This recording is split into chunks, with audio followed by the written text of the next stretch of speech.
Alors, le cours va être le Nishmat Baya Bat Clotilde. Donc, on était à Tête Vav, au début du DAF, la Mishnah. Et effectivement, vous l'avez fait, c'est pas grave, on va encore le refaire une dernière fois. Pas une dernière fois, mais on va le refaire. Sur la Mishnah d'avant, pour bien comprendre les choses. Donc, il y a une question sur les planches. On sait qu'une planche, elle répond d'après la Torah à toutes les conditions pour pouvoir être un monstre rare. Les 3 conditions, je répète à chaque fois, c'est un truc à bien avoir en tête. Première condition, c'est minéral. Deuxième condition, c'est talouche, naretz, donc c'est pas végétal, pardon. Deuxième condition, ce n'est pas relié à la terre. Troisième condition, c'est pas mekabel touma. On avait expliqué qu'une planche, même s'il y a eu une intervention humaine dessus, que c'est un arbre donc on a mis en planche, mais c'est pas le keli final. C'est une partie qui permet de construire avec des armoires, des choses, ou un lit, mais c'est pas la planche elle-même n'est pas un keli. Donc pas mekabel touma, donc c'est un parfait srar comme il faut. Maintenant, on a une marloquette qu'on a vue dans le daf d'avant. On avait Rabbi Houda et Rabbi Meir qui étaient en désaccord sur un point, c'est le fait de mettre des planches. Est-ce qu'on a le droit de mettre des planches ou pas? Et on parlait là-bas de planches de 4 tefachim, 28 cm. Alors, sur cette marloquette Tanaïm, on a une marloquette Amoraïm. Savoir comment la comprendre.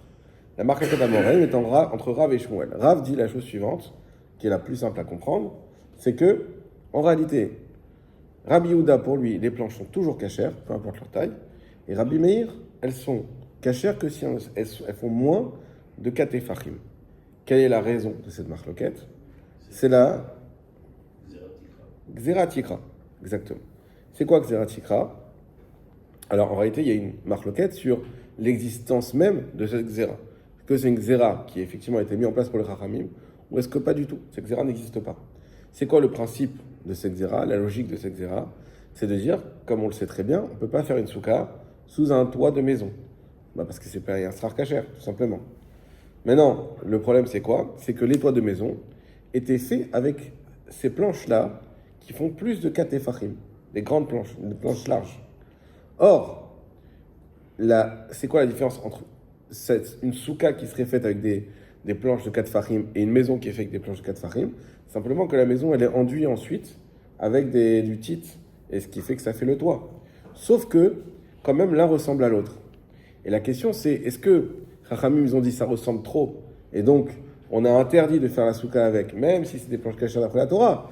Nous, on fait une xéra parce que ça ressemble trop à une maison, que ça ressemble trop à un toit de maison, xéra tikra, comme son nom l'indique.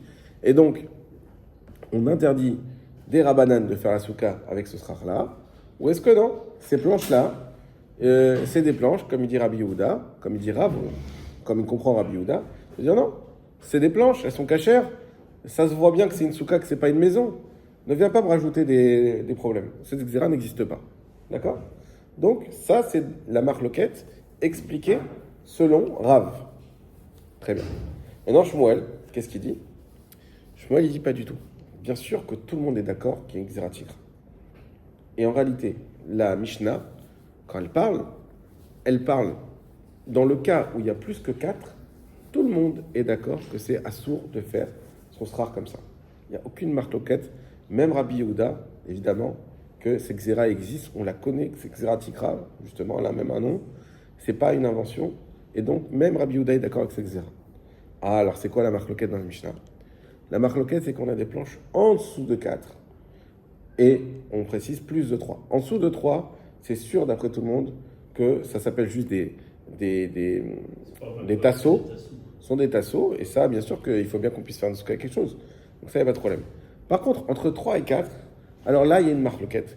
D'après Rabbi Meir, Daniata Tsarich Ezra, entre 3 et 4, là, on a une marloquette. Rabbi Yehuda, il permet, ça y est, on est en dessous de 4, il n'y a pas que Zatikra. Et Rabbi Meir, il est plus mahmir, il dit non, entre 3 et 4, on a encore ce problème-là, et il l'interdit. D'accord?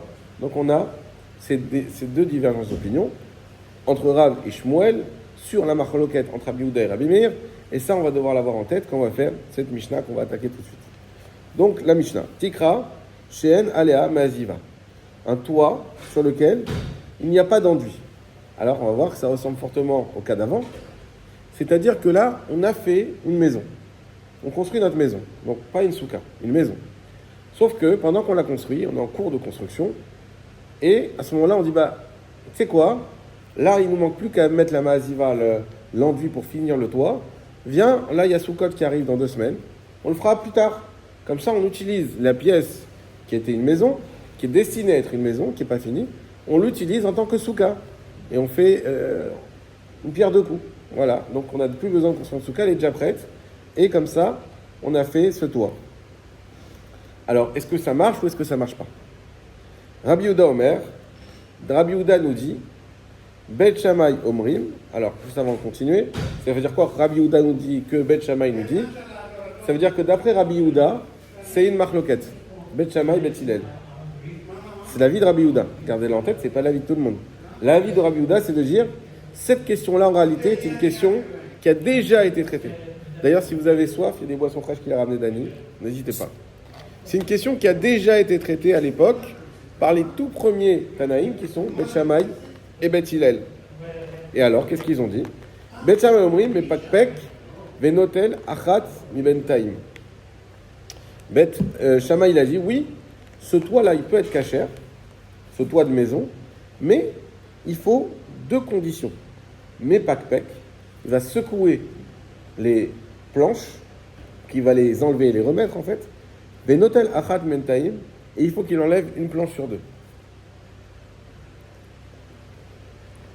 2 actions nécessaires. Secouer et enlever une planche sur 2. Pourquoi? On va le voir après. Ou Bet Hillel Omrim, et Bet Hillel eux disent, mais Pakpek, oh, Notel Achat Mentaim. Soit il bouge une sur les planches, ou soit il enlève une sur 2. Donc d'après Bet Hillel, pas besoin d'avoir les 2 conditions. Et ça, c'est d'après Rabbi Yehuda. Rabbi Meir Omer, Rabbi Meir nous dit, Notel Achat Mentaim, il faudra qu'il enlève une sur 2, Veno me pakpek, il ne les bouge pas. Ok?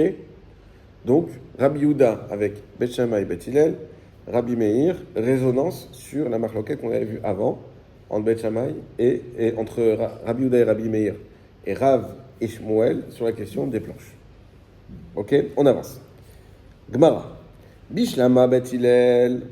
La Gemara commence facilement, nous dit, il est cohérent Bet Hillel. Ta'amayu, parce que la raison qui ramène, Mishum Ta'ase Velo Mina Asouy, c'est à cause du principe de Ta'ase Velo Mina Asouy. Alors ce principe-là, on l'avait expliqué, on va le réexpliquer. Il faut que ça soit, dans le pasouk, c'est écrit Ta'ase, tu feras la souka. Les Chaim nous disent, pourquoi on dit tu feras? Ok, je ferai la souka. Non, tu feras et ça ne devra pas être fait. C'est ça que le pasouk vient nous dire. C'est pas juste circonstanciel, tu feras la souka.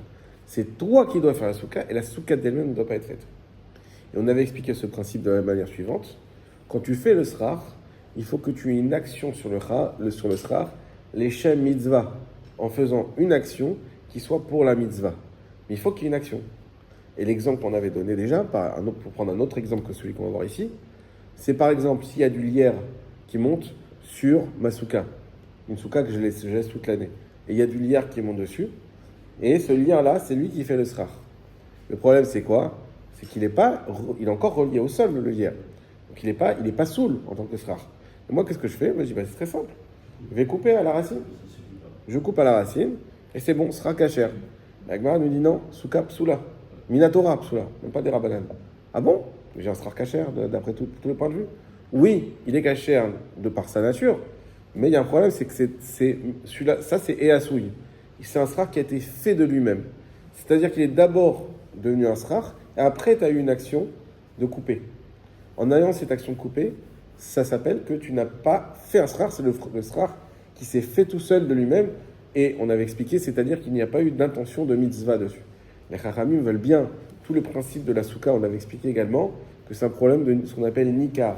Il faut que ça se voie qu'on fait ça pour la mitzvah. C'est pour ça que le srar ne peut pas être à plus de 20 modes, parce que si on ne le voit pas, c'est pas nikar que je suis en train de faire ça pour la mitzvah. C'est pour ça que la fête de Sukkot elle-même est le 15 Tishri et pas le 15 Nissan, pour que ça se voie que je fais une cabane, non pas pour aller dehors et pique-niquer comme tout le monde le fait, mais au moment où les gens, au contraire, ils rentrent dans la maison et moi je sors dehors au moment de l'automne.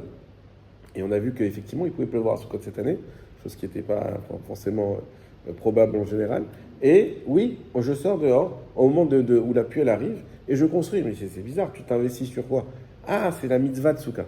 Donc il faut que ça soit Nikar. Donc même mon srach, qui est l'élément essentiel de ma Souka, il faut que ça soit Nikar, que ça soit pour la mitzvah.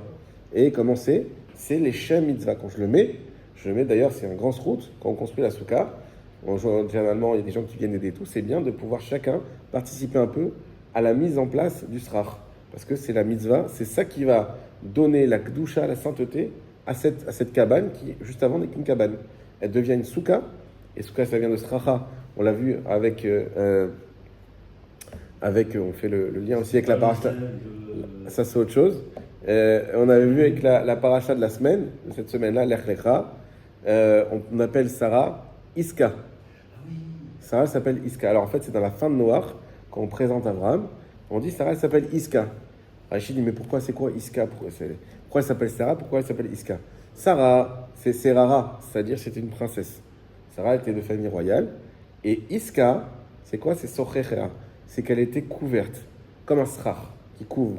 Couverte de quoi? De l'esprit divin. Sarah était toujours, et c'est pour ça qu'il est écrit là-bas, plusieurs fois on a vu qu'Abraham Ishma Bekola, il a écouté sa voix. À chaque fois, Rachid nous dit c'est quoi il a écouté sa voix?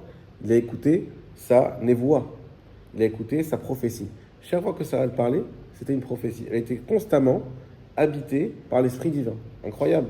Au point que le pasteur nous dit Sarah, Ishto chez Abraham.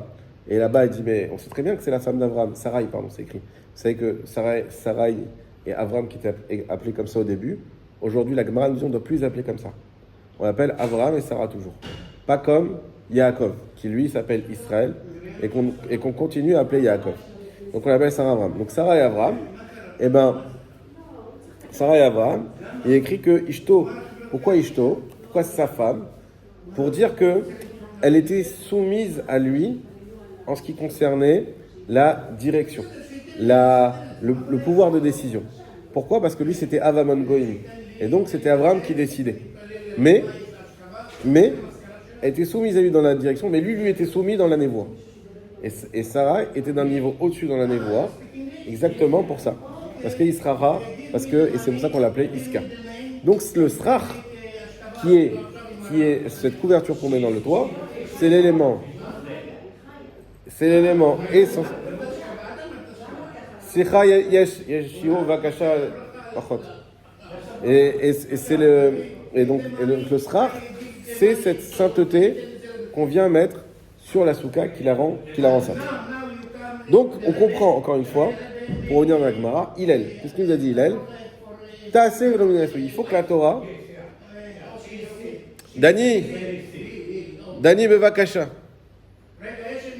Ken, ani yodé aval yesh shiur. Et donc, comment ça s'appelle?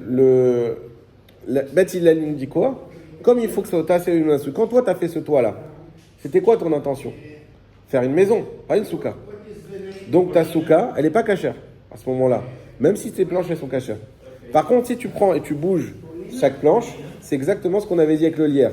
Tu as du lierre, comment tu fais maintenant? Tu veux utiliser ce lierre, c'est dommage, c'est joli en plus. Tu coupes, mais tu remues. En remuant, tu enlèves et tu remets chaque on va dire, tas de lierre. Comme ça, tu as fait une action que ton srach, tu l'as fait les Shem mitzvah. Et bien pareil, les planches, tu les bouges comme ça, et ainsi tu as fait les Shem mitzvah. Autre solution que nous donne Beth Hillel, en enlevant une planche sur deux, c'est permis parce qu'on aura plus d'ombre que de lumière, parce que par définition il y a une sur deux. Donc en enlevant une planche sur deux, de cette manière, tu montres aussi une action sur le srach, qui s'appelle Taaseh Velo Mina Asui. Et donc la Gemara dit, je comprends bien l'avis, il est logique et cohérent, l'avis de Hillel. Maintenant,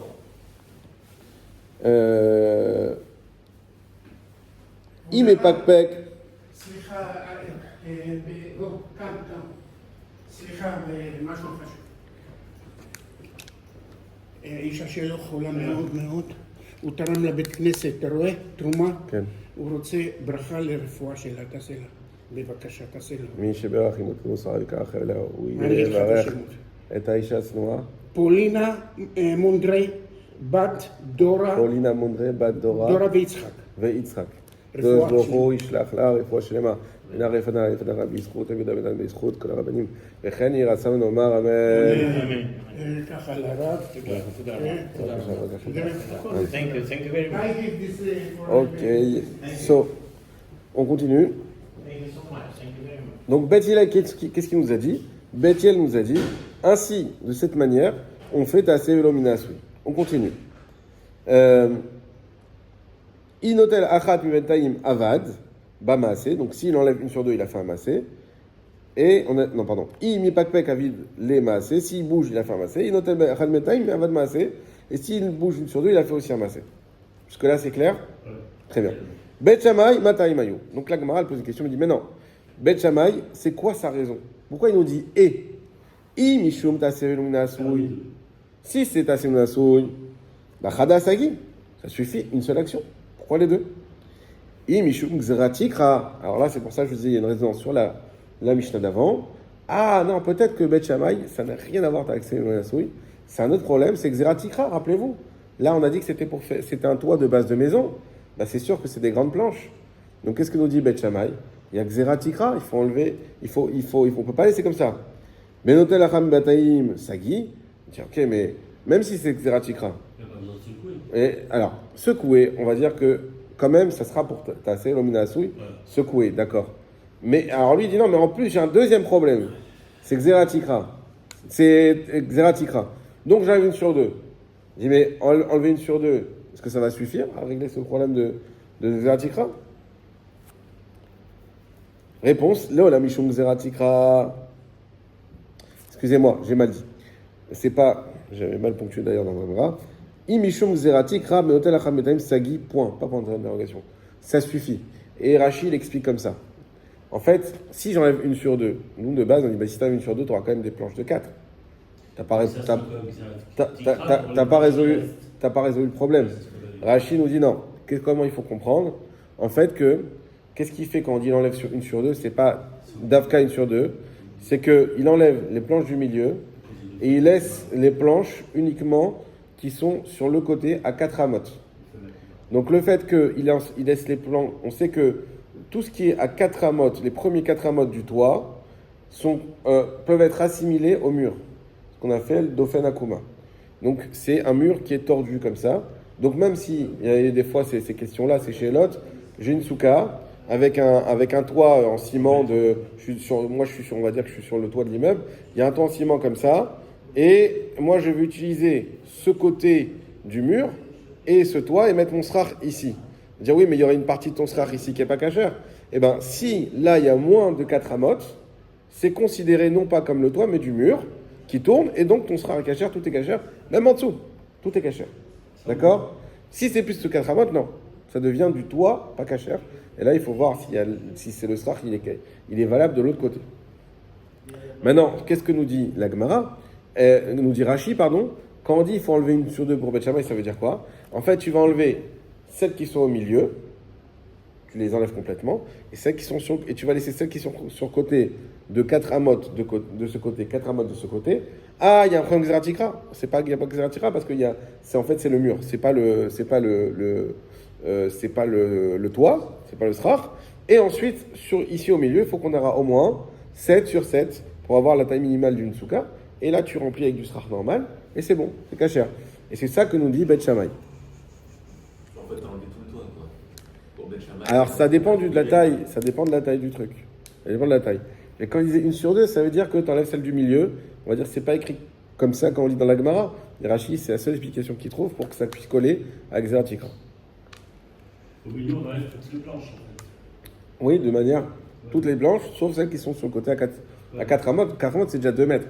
Donc 2 mètres à gauche, 2 mètres à droite, ça fait déjà 4 mètres, c'est déjà grand. Et au milieu, on va enlever, et ben, ça veut dire qu'en gros, même si tu as une largeur de 8 mètres, ben, tu n'auras enlevé qu'une sur deux. C'est ça l'idée. Et donc, la question qui reste, Et c'est pour ça qu'on a mis le point d'interrogation. La question qui reste, c'est que si d'après Beth Shammai, c'était un problème de Xeratikra uniquement, alors j'avais qu'à enlever une sur deux et c'est tout. Si c'est un problème de Tassé ou Nasui uniquement, alors j'avais qu'à bouger et puis c'est tout. Pourquoi avoir besoin des deux? Réponse de la Gemara. Leolam Mishum Xeratikra. Toujours, quoi qu'il arrive, en réalité, d'après Beth Shammai, le problème unique est celui de Xeratikra. Et comme ça, il faut dire Afalpi, chez mes pakpek, même si il a bougé, inotel achat mimentaim in, s'il enlève une sur deux, oui, ilolo, sinon non. Et donc, en fait, il faut voir qu'est-ce qu'elle fait la Gemara. C'est pas qu'elle change les mots, c'est qu'elle nous donne l'intention de Beth Shammai. Beth Shammai, il vient en réponse à Beth Hillel. Beth Hillel, il vient, il nous dit non, il y a un problème tassé velominasouille, donc soit j'enlève une sur deux, soit je bouge et c'est bon. Beth Shammai lui répond, il lui dit non, même si tu as bougé, ça ne suffit pas. Il faut en plus enlever une sur deux, sinon ça ne fonctionne pas. Pourquoi? À cause de Xeratikra. Et donc, d'après Beth Shammai, si juste enlève une sur deux sans bouger, c'est bon aussi, quoi. Si ton problème, c'est juste Xeratikra. Très bien, oui. C'est ça. Exactement. Donc, Et d'après Beth Hillel, il n'y a pas que Xeratikra, alors. Exactement. Ça n'existe pas. Mais ça, c'est d'après qui? D'après Rav, quoi. D'après Rabbi Yehuda. Ouais. Et d'après Rav. Interprété par Rav. Parce que, c'est ce qu'on va dire par la suite, c'est très intéressant ce que tu dis. Là, ce qu'on est en train de dire, c'est que pour Beth Hillel, il n'y a pas que Xeratikra. Ce qui veut dire que d'après l'Alacha, il n'y a pas que Xeratikra, parce que Beth Hillel, c'est l'Alacha. Et donc, Rabbi Yehuda, quand il nous amène ça, Rabbi Yehuda, pardon, il nous emmène, en fait, dans un chemin pour nous dire, j'avais raison depuis le début, il n'y a pas que Xeratikra. Et donc, ça voudrait dire que Rabbi Meir, il n'est pas d'accord avec Beth Hillel. Alors, il ne l'interprète pas comme ça, quoi. Alors, on va y venir. Ah ouais. On va y venir. Parce que là, qu'est-ce qu'on est en train de dire? Que d'après Beth Shammai, il y a juste un problème de Xeratikra. Et donc, comme tu as dit, bouger, ça sert à rien. En fait, ce qui compte, c'est d'enlever les planches. Mais est-ce que ce n'est pas exactement ce que va dire Rabbi Meir par la suite? Rabbi Meir Omer, qu'on a eu dans la Mishnah. Notel achat mimentaim venom et pakpek. Ah ouais. Donc, on va avoir un problème. Rabbi Meir qui dit comme Beth Shammai. voilà, c'est ça. Premièrement, c'est pas possible. Parce que c'est Beth Shammai. Ah, parce que c'est Et deuxièmement, parce que c'est Beth Shammai et qu'on n'a pas le droit d'avoir. Déjà, voilà. Donc, c'est impossible que Rabbi Meir soit d'accord avec Beth Shammai. Et deuxièmement, c'est impossible aussi parce que sinon il n'y a pas de cohérence de ramener cet avis qui sert à rien puisqu'il y a déjà l'avis de Beth Shammai. Déjà à l'époque de la Gemara, Oui. c'est impossible qu'il y en a Amora Impossible. qui soit d'accord avec Beth Shammai. Tout à fait. Déjà à l'époque des Amoraïs. Ouais. C'est toujours la raille, toujours. Il y a Oui, 5 la cas. C'est mais moi je crois qu'à l'époque des Amoraïm, ils pouvaient quand même avoir des soutiens. Non, Ah ouais. impossible d'être d'accord avec Beth Shammai. Sauf 5 cas, ouais. D'accord, je vais marquer ça, c'est important. Sauf 5 cas là.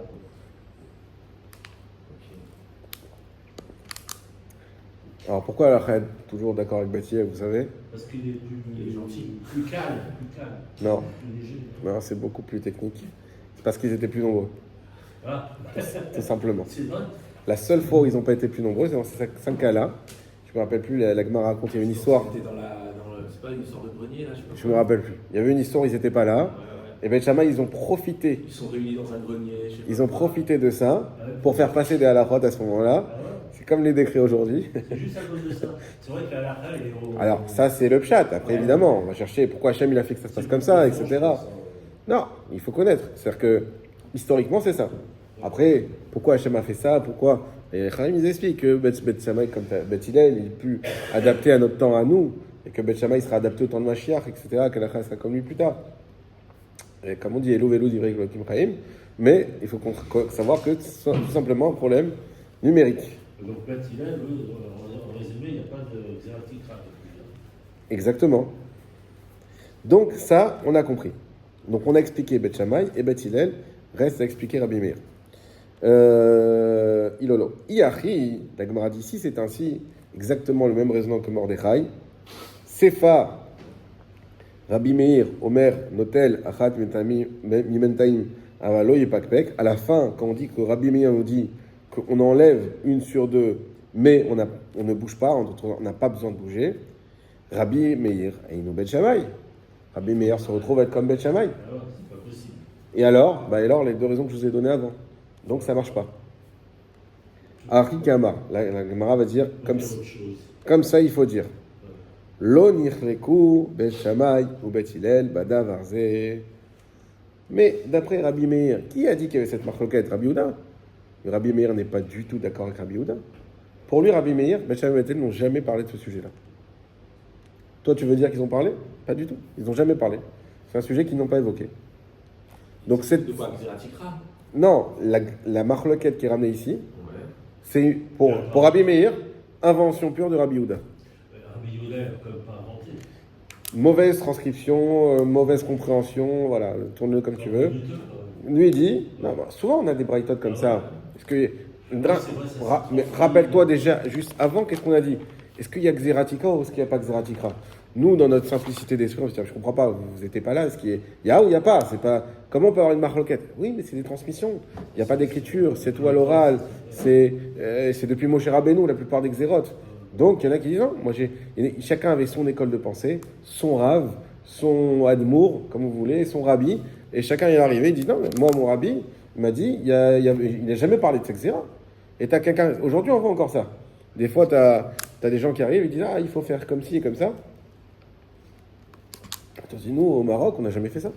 Je ne sais même pas de quoi tu me parles. Tu me dis qu'il faut faire attention à ça. Nous, on n'a jamais fait attention. Un exemple.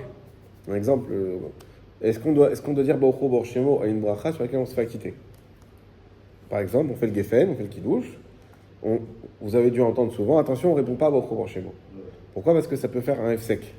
Vu que toi, tu es comme si tu t'acquittes, donc c'est comme si tu le disais, la bracha. Toi, quand tu fais la bracha, tu dis pas Baruch Hu Baruch Shemo, tu apprends bracha. Ben là, c'est pareil. Et pourquoi tu dis Amen? Parce que le Amen, c'est justement ce qui permet de dire je valide la bracha. Je m'acquitte. Je me rattache à cette bracha. Et donc, on dit que Amen. Par exemple, des fois, quand on va faire chauffard, on peut entendre à la synagogue, ne répondez pas Baruch Hu Baruch Shemo. Oui, sauf qu'au Maroc, ils répondaient Baruch Hu Baruch Shemo. Et alors, quoi, c'est pas un F sec? Non. Ça n'a jamais été un F sec? Pourquoi? Parce que ça fait partie c'est un shvar d'Hachem, c'est pas un F sec. On est dans le sujet. Vous savez que ce qu'on appelle un F sec, c'est quand on est hors sujet. Un autre exemple, quand on est on dit, on a fait Netiat Yadayim, il ne faut pas faire de F sec avant le moti. Oui, mais si je dis à quelqu'un, passe-moi du sel, c'est moutard? Oui. Alors on évite, etc. Mais de le dire, il n'y a aucun problème. Pourquoi? Parce que c'est le même inyan, c'est le sel pour faire le moti. C'est pas un F sec. Quand je dis la bracha, je dis Baruch Hu Baruch Shemo. Et ben je suis en train de louer Hachem, je suis dans le même inyan de la bracha. Donc au Maroc, il y a pas tous, mais une grande partie on disait Baruch Hu Baruch Shemo. Alors imaginez-vous un Marocain qui a vécu toujours au Maroc, et il arrive dans une synagogue, il dit attention, ne dites pas Baruch Hu Baruch Shemo. Je dis mais d'où tu sors ça, toi? Ça n'a jamais existé, cette xéra, entre guillemets, de ne pas dire. Non, c'est pareil. Ici, il y a deux écoles de pensée qui viennent surtout qu'il n'y a pas de communication évidente, il n'y a pas tous les moyens de communication d'aujourd'hui. Donc, ils sont dans leur école de pensée fermée, si vous voulez, etc. Et ils sortent, ils se rencontrent. Et il y en a un qui dit, tu sais, attention, il ne faut pas mettre des planches de 4. Je dis, mais qu'est-ce que tu me racontes? On n'a jamais vu ça. Et si, xéra tikra, attends, c'est assourd, les Kharam, ils ont dit, si on se ressemble à toi. J'ai jamais entendu ça. On fait avec des planches de 4, de 5, de 6. Mais comment tu fais ta souka alors? Que des petites planches. Bah, tu te galères, mon gars, laisse tomber. Une grande planche, c'est fini. On a toujours fait comme ça. Il ne vient pas m'inventer un truc. Ça, c'est ça la divergence d'opinion. Et donc, pour revenir ici, eh bien, ce que dit Rabbi Meir, Rabbi Yehuda, la Gemara pose une question à Rabbi Meir, entre guillemets, parce que Rabbi Meir, il n'est plus là depuis 500 ans, mais elle pose une question sur la vie de Rabbi Meir, elle discute, elle dit, attends, mais comment Rabbi Meir, finalement, comment on a expliqué Bet Shammai? Au début, on ne comprenait pas Bet Shammai.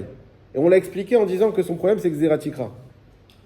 Et donc, pour ça, ça ne sert à rien de bouger. Ce qui compte, c'est d'enlever. Je dis, mais c'est exactement ce qu'il dit Rabbi Meir. Alors, Rabbi Meir, il s'est planté. Mais comment il dit la même chose que Bet Shammai? Il y a une incohérence. Mais Rabbi Meir, c'est ce qu'il dit. Cette marloquette Bet Shammai n'existe même pas. Elle n'a jamais eu lieu. C'est Rabbi Yehuda qui a ramené ce qu'a dit la Mishnah. Amar Rabbi Yehuda, Bet Shammai Omrim, Bet Hillel Omrim. Et Rabbi Meir, mais Bet Shammai n'ont pas parlé là-dessus. Moi, je te parle là-dessus. Uniquement avec Rabbi Yehuda. C'est clair? Ouais. Très bien. On continue. Maïka Mashmalan. La Gemara pose la question. Qu'est-ce que ça veut dire qu'il n'y a pas de marloquette entre Bet Shammai et Bet Hillel? Des Rabbi Meir, Itlek Zeratikra. Des Rabbi Yehuda, Itlek Zeratikra. Alors, en fait, la Gemara pose une question rhétorique. Attends, qu'est-ce que tu es en train de me dire? Qu'en fait, ici, c'est le sujet de cette Mishnah. Finalement, nous, depuis le début, naïvement, on pensait qu'on parlait d'un sujet de quelqu'un qui construit sa maison et qui n'a pas encore mis le ciment. Est-ce qu'il peut faire une souka avec? Mais en réalité, on est en train de te dire que le sujet est véritable, sous-entendu, mais qui est le véritable, c'est le problème de Xerat Tikra. Puisque, en fait, Rabbi Yehuda nous dit, tu sais, à ce sujet de cette maison, Beth Hillel, il nous dit que c'est permis, Beth Shammai dit que c'est interdit, et pourquoi ils disent que c'est interdit? À cause de Xerat Tikra. Et Rabbi Meir dit non, cette marquette n'a jamais eu lieu. Et oui, il y a Xerat Tikra, mais c'est pas l'avis de Beth Shammai, c'est mon avis à moi. Donc, en fait, on a transformé la marquette qui parlait d'une maison en marloquette sur Xerat Tikra. On a fait un transfert. Et là, la Gemara dit, attends, tu es en train de faire quoi? Tu es en train de me dire que la marloquette essentielle, c'est Xerat Tikra. Et alors, Vea, Fligouba, Chada Zimna, Detnan, mais ça, on a déjà eu une marloquette comme ça. Pas plus tard qu'hier. Ditnan, comme il écrit dans la Mishnah, mais ça Chechin, Benesarim, d'Ivrei Rabbi Yehuda, Rabbi Meir Oser. La Mishnah derrière. On peut faire la souka avec des planches, ça c'est la bille de Rabbi Yehuda, et Rabbi Meir, il interdit. Donc, si tu es en train de me dire que la marloquette ici, en réalité, c'est une marloquette de fond sur Xerat Tikra, mais j'ai déjà eu ici la marloquette sur Xerat Tikra. Pourquoi j'ai besoin d'avoir une deuxième? Réponse, Amar Rabbi Chia Baraba. Rabbi Chia Baraba nous dit, Amar Rabbi Yochanan, au nom de Rabbi Yochanan, Recha Benesachim Meshufin. Au début, c'est-à-dire la première Mishnah, celle de derrière, elle parlait de planches lisses, askinan. C'était le sujet. Au Mishum Xerat Kelim Niguba. Et c'est à cause de Xerat Kelim qu'il y a eu cette marloquette. Et on explique. Rabbi Chia, il vient de donner une première hypothèse. Je vous le dis tout de suite qu'il va être rejeté. Et il donne une première hypothèse. Il dit comme ça. Oui, c'est vrai. Là, de ce point de vue-là, il y a un problème. Parce qu'on ne peut pas avoir le même sujet sur deux Mishnayot. Sinon, c'est redondant. Alors, il nous dit non. En fait, il y avait une différence entre le sujet là-bas et le sujet ici. Ici, on parle de planches normales. Ici, quand je dis ici, c'est dans notre Mishnah. Dans notre Mishnah, on parle de planches normales. Et il y a la question de Xerat Tikra ou pas. Là-bas, c'est pas des planches normales. C'est des planches lissées. Et le sujet là-bas, c'était pas Xerat Tikra. Le sujet, c'est est-ce que des planches qui sont lissées, Est-ce que c'est Kéli ou pas? c'est pas est-ce que c'est un Kéli, est-ce que, non, c'est est-ce que ça peut être interdit à cause de Xerat Kelim, nouvelle Xerat qu'on a inventée, qu'on nous ramène ici, Xerat Kelim. C'est quoi la Xerat Kelim? Nous, on a déjà expliqué qu'une planche, de base, c'est pas un Kéli, du tout. Très bien. Maintenant, si cette planche, on l'a travaillée plus. On l'a glissée, on l'a enduite, on a fait une belle planche magnifique, etc. Est-ce que c'est un Kéli? Toujours pas un Kéli. Mais ça commence à y ressembler. Et donc, qu'est-ce que nous dit Rabbi Chia? Il nous dit, là-bas, il s'agissait de planches améliorées, on va dire. Et comme, quand même, ça commence à ressembler à un Kéli, il y a la Xerat Kelim. C'est-à-dire que les Chachamim, d'après la Torah, c'est pas un Kéli, c'est cachère pour le Srach. Mais les Chachamim auraient interdit, de peur que ça ressemble trop à un Kéli, et qu'après tu mettes tes Kélim sur le Srach. Donc là-bas, c'est à cause de Xerat Kelim. Donc c'est notre avis, hein, c'est ni Rav ni Shmuel. Sauf que là-bas, ça nous parlait de taille. Là-bas, où tu vois que ça parle de taille?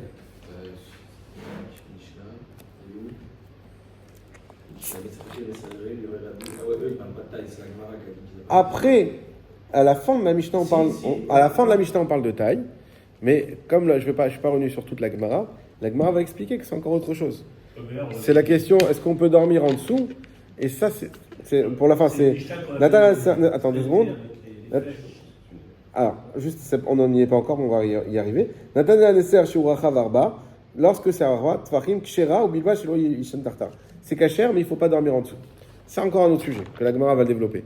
Mais de base, la discussion, c'est Nesarim. Nous, Rav ou Shmuel, ils ont dit c'est quoi Nesarim?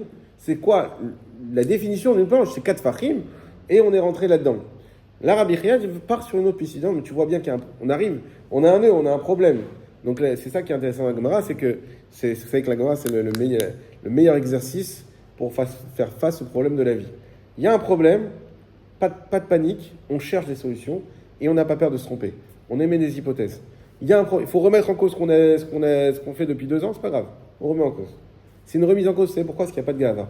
Il n'y a que Hachem. Donc on s'en fout. Il faut remettre en cause, on s'est trompé, aucun problème, l'essentiel c'est d'évoluer. Donc là, la Gemara nous dit quoi? Depuis le début, il y avait Rav Shmuel, on est sur un sujet là-bas, c'est Arbat Fahim. Rabbi Chia, et là on arrive et on a un autre sujet. Et finalement, on voit que ce sujet-là, il est le même qu'avant. Rabbi Chia, il va très simple. Il va, tu sais quoi, là, avant. Donc avant, c'était pas la même chose. Ah, c'était quoi? Il réfléchit. Eh bien, c'était là-bas, sûrement un problème de Xerat Kelim. Ce n'est pas les mêmes planches qu'ici, ce sont des planches améliorées. Et comme on l'a expliqué, de peur que ça ressemble trop à un Keli, les Chachamim, ils ont interdit. On continue dans le raisonnement. Donc, je reprends Amar Rabbi Chia, il commence par Oser. Amar Rabbi Chia bar Rabba, Amar Rabbi Yochanan, Rabbi Chia bar Dion, au nom de Rabbi Yochanan. Il n'a pas sorti de lui-même. Rabbi Yochanan, vous vous rappelez, celui qui est le sage qui était d'Israël. Recha Menesarim, Meshupin, Askinan. Au début, donc c'est-à-dire dans notre première Mishnah, celle qui était juste derrière, c'était avec des planches lissées dont il s'agissait. Ou Mishum Gzerat Kelim, Niguba. Et c'est sur le sujet de Gzerat Kelim qu'il y a une marloquette. Vele Rav Yehuda, Amar Rav. Pourtant, on voit que Rav Yehuda, il a dit au nom de Rav, de Amar, qui a dit, je vais lire et traduire, ensuite expliquer. Sachacha Bechisin. On peut faire le srach avec des flèches. Zecharim mal. Kshera. Non, pardon. Celui qui fait le srach avec des flèches mâles, Kshera, c'est kacher. Benekavot, femelle, psoula, c'est pas soul. Velo gazar, zecharim, atu nekavot. Et on n'a pas fait de xéra sur les mâles à cause des femelles. Chanami, lonik zéro nesarim, et choupin. Ici, on n'a pas fait de xéra sur les planches lissées, atu kelim, à cause des kelim. Qu'est-ce que ça veut dire? Je ne sais pas si vous c'était la Mordechai, je crois que oui. On avait parlé des flèches. Et on avait dit quoi? On avait dit que, donc les flèches, il y a deux types de flèches. Le bout de bois qui est zachar, c'est-à-dire qui est pointu au bout, et le bout de fer qui est nekeva, qui est rond à l'intérieur, et comme ça rentre.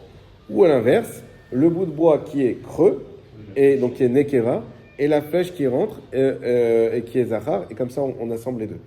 Maintenant, la question, est-ce que ce bout de bois-là, et on imagine qu'avant ils utilisaient beaucoup des flèches, donc quelqu'un qui a comme ça un tas de bouts de bois, de flèches déjà prêtes, et pas encore mis avec le fer, est-ce qu'il peut faire avec son srach? Réponse de la Gemara, ça dépend. Si c'est des bouts de bois qui sont zachar, mâle, il n'y a aucun problème. Encore une fois, le keli n'est pas terminé. Tant que le keli n'est pas terminé, c'est pas un keli. Donc même si vous allez me dire, il est taillé, il est mis, il manque plus qu'à mettre le truc en fer, c'est pas un keli. Un bout de bois, et si c'est un bois femelle, là c'est un sourd. Ah bon, pourquoi? Mais parce que le bout de bois femelle, vu qu'il est, il est incurvé à l'intérieur, donc c'est un bête qui boule. Un bête qui boule. Et donc il peut recevoir du liquide. Tu peux faire un lechaim avec. Ah, c'est pas fait pour ça. Mais quand même, il peut recevoir. Il a déjà un statut de Keli. Et la Gemara avait dit là-bas, mais je comprends pas. T'es en train de me dire que femelle on peut pas, mâle on peut. Mais on n'a pas peur que si on permet les mâles, on va être emmené à permettre les femelles. Et comme toute xéra, on peut dire oui, effectivement. Moi, je vais voir plein de bâtons de flèche sur la souka de mon voisin. Ça tombe bien, moi aussi j'en ai, je vais faire pareil que lui. Sauf que moi j'ai des femelles. J'ai pas fait gaffe que c'était des mâles là-bas. Non, le gazon. Les principes des xérotes, c'est qu'on les invente pas. Soit il y a pas. Les Haramim, ils ont fait déjà une évaluation. Comme on a déjà expliqué plusieurs fois, on met le minimum de xérotes possible, parce qu'on n'aime pas rajouter des halachot, des xérotes et des mitzvot, parce que ça rend les choses plus difficiles et plus probables qu'elles soient transgressées. Donc on ne rajoute pas pour rien. Quand on rajoute, c'est vraiment qu'on voit qu'il y a un vrai danger. Et là, les Chachamim n'ont pas évalué qu'il y avait un danger. Et pourquoi on nous dit ça? On dit à Rabbi Chia, ton hypothèse, elle ne tient pas. Pourquoi? Parce que tu vois bien que là-bas, on n'a pas fait de xéra sur les flèches mâles à cause des flèches femelles. Eh bien, chez nous aussi, il n'y a pas de raison qu'on fasse de xéra. C'est exactement le même niveau de danger, on va dire. Il n'y a pas besoin qu'on fasse de xéra sur des planches lissées à cause que ça ressemble un peu à Keli. On n'a pas vu cette xéra. La preuve là-bas, on ne l'a pas faite. Donc, il n'y a pas de xéra de quelque chose qui ressemble à un Keli, on ne le fait pas. Donc, c'est pas ok. Donc, non seulement c'est pas un Keli, et surtout, il n'y a pas de xéra. Donc, on retombe sur notre problème de base, qui était lequel? Parce que ça se ressemble. Les deux Mishnah sont pareils, donc il faut trouver une solution. Voilà, exactement. Problème de base, on a deux Mishnayot qui ont le même sujet. Comment ça se fait? On a voulu donner un autre sujet à la première Mishnah, ça n'a pas marché. Donc on continue. On parle d'autre chose. Et là, Vous l'avez le là. Al-Kocha. Donc tu es obligé. Recha, plié, Begzeratikra. Qu'en réalité, exactement comme on l'avait compris depuis le début, la première Mishnah, la marque loquette porte sur Xeratikra. Et Sefa plié, Begzeratikra. Et notre Mishnah, nous la deuxième, porte également sur Xeratikra. Va plié, Betarte, Zimne, la Mali. Et donc on retombe sur la question. Et avoir une marque loquette deux fois, à quoi ça sert? Réponse, Sefa Rabbi Yehuda, dans la deuxième Mishnah, Rabbi Yehuda, Deka Amarle les Rabbi Meir, il a dit à Rabbi Meir, Amai ka asarta benesarim, pourquoi tu veux interdire des planches? Mishum Xeratikra, à cause de Xeratikra. Aï savra les Bet Shamayhu de Hitleu. Cette logique que tu as, c'est celle de Bet Shammai qu'il avait lui aussi. Ou Bet Hillel, lo gazré. Mais Bet Hillel n'ont jamais été gozer sur ça. Rabbi Meir, et Rabbi Meir lui a répondu, lo nichleku Bet Shammai ou Bet Hillel bedavarze. Non, ils n'ont jamais été en marloquette, Bet Shammai et Bet Hillel sur cette chose-là. Qu'est-ce que vient faire la Gemara, qui vient être un petit peu longue, qui n'est pas dans son habitude?